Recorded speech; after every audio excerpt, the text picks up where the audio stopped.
Selena Gomez and Francia Raisa's friendship reunion continues.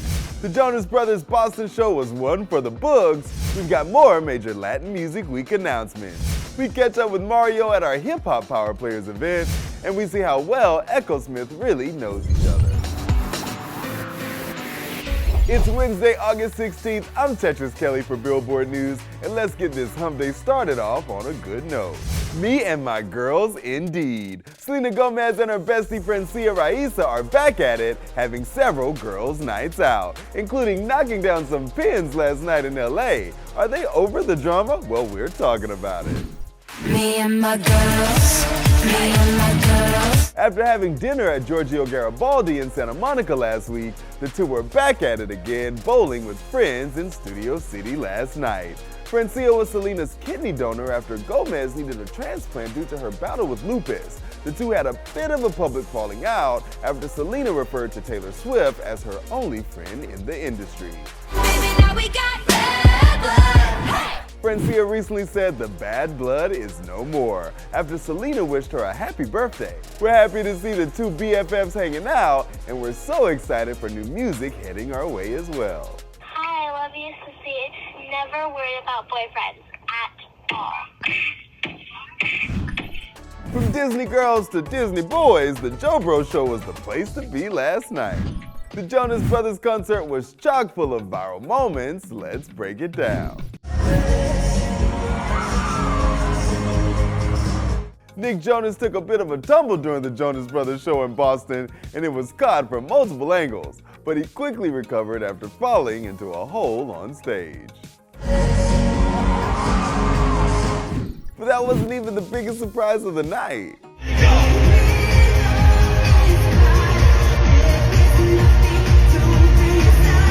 Duo behind the viral hit Planet of the Bass, DJ Crazy Times and Miss Biljana Electronica took the stage during intermission for a surprise performance and had the audience going wild.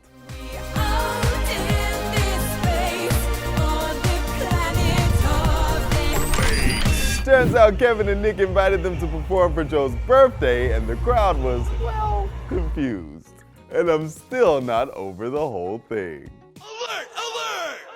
DJ Crazy Times! If you want parties to be making, have some noise. Let's take a look back at Billboard's Hip Hop Power Players event, where we caught up with Mario backstage. It's the 50th anniversary, and everybody's here with me, celebrating hip hop and R&B. Yeah, Billboard 50th anniversary. Thank y'all for all y'all have done. So many stories told through music, so many lives touched, so many lives changed. I was just talking to my Virgo brother Nas, right? He was the epitome of what hip hop was in my middle school years. Lyricism, the beat selection, the storytelling. Rap legend presence is felt, and of course NAS are the letters that spell. The way he transitioned through his albums, the competitiveness of hip hop, we all learned that. You know what I'm saying? I learned that through Nas. I learned that through people like Jay-Z. You know what I'm saying? Keeping it nostalgic, we learned that through Puff, right? Puff take samples from the 80s and the 70s and the 60s, and he brings it and he makes it fresh. He puts great R&B records and groups together. Like, it's just hip hop has had such a great marriage with R&B from like the late 90s and the early 2000s. And it just makes you appreciate storytelling. It makes you appreciate texture. It makes you appreciate the culture of hip hop and R&B. My mother played Dear Mama for me from Tupac. Mama, I finally understand for a woman it ain't easy trying to raise a man. I would say my early middle school years. And I just remember telling her one day, I said, Mom, I'm gonna write a song like that for you. It's not quite the same as Dear Mama, but I ended up writing a song for my mom. So like, I don't know, I just think hip hop is just, it's something that when you hear it and you feel it, it takes you back to a space and time.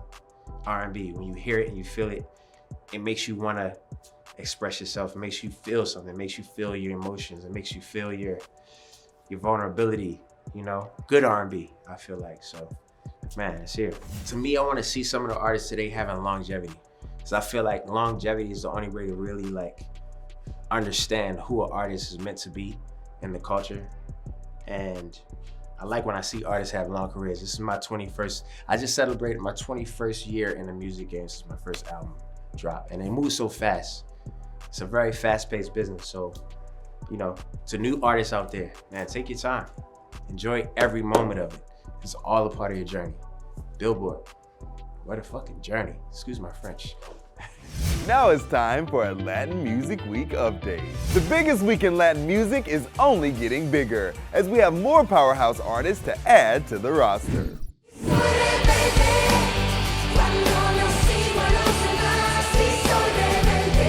Joining the already packed week of superstars, RBD members Christian Chávez, Maite Perroni, and Christopher von Uckermann will take the stage following their highly anticipated reunion tour announcement after a 14-year hiatus. More additions include Colombian superstar Feid, record producer Chencho Corleone, Manuel Turizo, who blew up with his song Una Lady Como Tu, and Puerto Rican star Myke Towers, who has the most listened to track in the world right now with La La.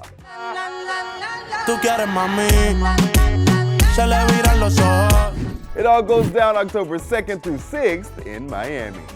Before we go, we had family band Echosmith in to test how well they know each other. Hey, we're Echosmith, and we are here to find out how well we know each other. He is my brother, so you'd hope pretty well.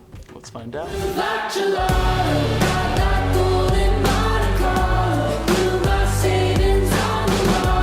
Who's the best dancer? Depends on what kind of dancing we're talking about. If you're talking about like noodly dance moves, I feel like it's you. I'm the king of the noodle dance. Yeah, you're kind of like a noodle vibe. If we were to go to like a salsa class and learn something, I'd probably would pick it up a little quicker. Sydney, when we were kids, did a ballet class. She was trying to do it. She was holding the bar, and she fell and hit her head. So I don't know if that doesn't have anything to do with dance ability. That's just being clumsy. Who is most likely to cry in front of fans? I'm most likely to cry. Yeah, that's amazing. In general, I don't even think I've really seen you cry. You've You gotta seen me work on cry. that. When? I don't know. When I was a kid. Exactly. Who's most likely to be late to the studio? It's her. She's always late. Not just to the studio, but in life. I am a little bit late, but when we were making the new album, I lived all the way in San Diego and I was driving to LA. It was at his house most of the time, so he had a very short commute and I had 2+ hours without traffic. But you know, if you have a little tension in the studio because you're like a little bit behind or whatever, it kind of makes more magic happen. Who's most likely to Google themselves? Noah's definitely the most likely. If you look at his, I was like, hey, we need to, you know, be posting on each of our socials for the new album.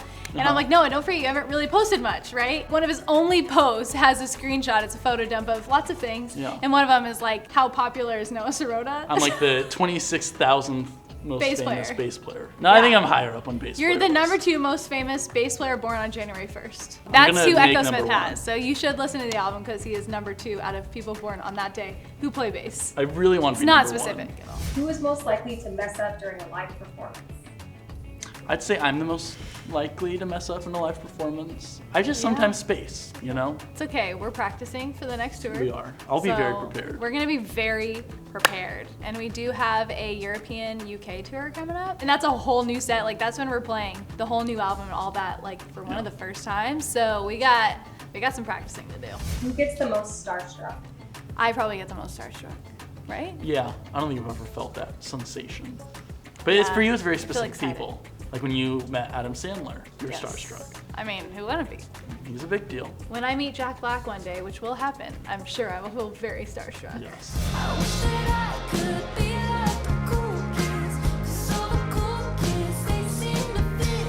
Thanks for watching. That was how well we know each other, which I would say Too well. we did pretty great. Pretty good. So we'll do a part 2 next time. But you can listen to our new album. It's Echosmith, the album. It's self-titled, and it's my favorite one we've ever made. It just came out, and you can listen to it right now. Those guys are the best. That's today's show. Come back tomorrow when we'll be talking to Armani White and running down 2020's Songs of the Summer. I'm Tetris Kelly, and this is Billboard News.